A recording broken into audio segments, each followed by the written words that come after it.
কলকাতা মহানগরের কর্পোরেশনের নোংরা বর্জ্য জল বাগজোলা খাল পেরিয়ে সরাসরি পৌঁছে যাচ্ছে বিদ্যাধরী নদীতে।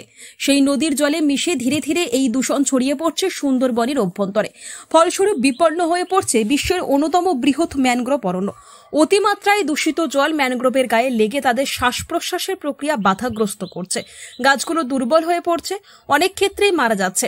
নদীর জলে পচা বর্জ্য আর রাসায়নিক মিশে তীব্র দুর্গন্ধ ছড়াচ্ছে। কমে যাচ্ছে জলের অক্সিজেনের মাত্রা। এতে ক্ষতিগ্রস্ত হচ্ছে মাছ, চিংড়ি, কাঁকড়ার মতো নদীজ প্রাণীরা।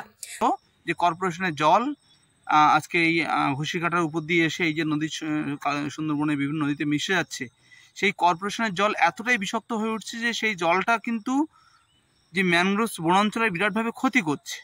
শুধু তাই নয়, সুন্দরবনের নদীতে যে সকল মাছ এবং প্রাণীগুলো থাকে তাদের চোখে এই জল লাগার পরে কিন্তু বিভিন্ন সময় দেখেছি আমরা কুমিরগুলো পর্যন্ত তারা চোখে কিছু দেখতে না পেয়ে বিভিন্ন অঞ্চলে লোকালয়ে প্রবেশ করে যায়, এবং অনেক মাছও তারা কিন্তু চোখে এই কর্পোরেশনের জল লাগার ফলে কানা হয়ে যায়। আজকে আমরা দেখছি এখানে বিভিন্ন অংশ জুড়ে গাছ মরে গেছে। বিদ্যাধরী নদীর জলে জমে থাকা এই বর্জ্য কচুরিপানার অস্বাভাবিক বৃদ্ধিকেও উস্কে দিচ্ছে। ঘন কচুরিপানায় নদীর প্রবাহ বন্ধ হয়ে পড়ছে, সূর্যের আলো জলে পৌঁছাচ্ছে না, ফলে পুরো জলজ বাস্তুতন্ত্র ধীরে ধীরে নিঃশেষের পথে। সুন্দরবন বিষয়ক গবেষক ডক্টর অনিমেষ মণ্ডল সতর্ক করে বলেছেন, কর্পোরেশনের জল এবং তার এই কচুরিপানা এত পরিমাণে এই এলাকা থেকে আসছে যে এই অংশের বিভিন্নভাবে ম্যানগ্রোভ প্লান্টেশনের ক্ষতি করছে। আমি সবাইকে বলবো সচেতন হতে দিকে দিকে, যে এভাবে সুন্দরবনকে রক্ষা করার জন্য যে প্রচেষ্টা গড়ে তোলা হয়েছে তার ক্ষতি করবেন না। এই দূষণ যদি এখনই রোধ না করা যায় তাহলে সুন্দরবনের ম্যানগ্রোভ অরণ্য চরম বিপদের মুখে পড়বে। সুন্দরবনের ম্যানগ্রোভ শুধু প্রকৃতির শোভা নয়, এটি উপকূলের প্রাকৃতিক রক্ষা কবচ।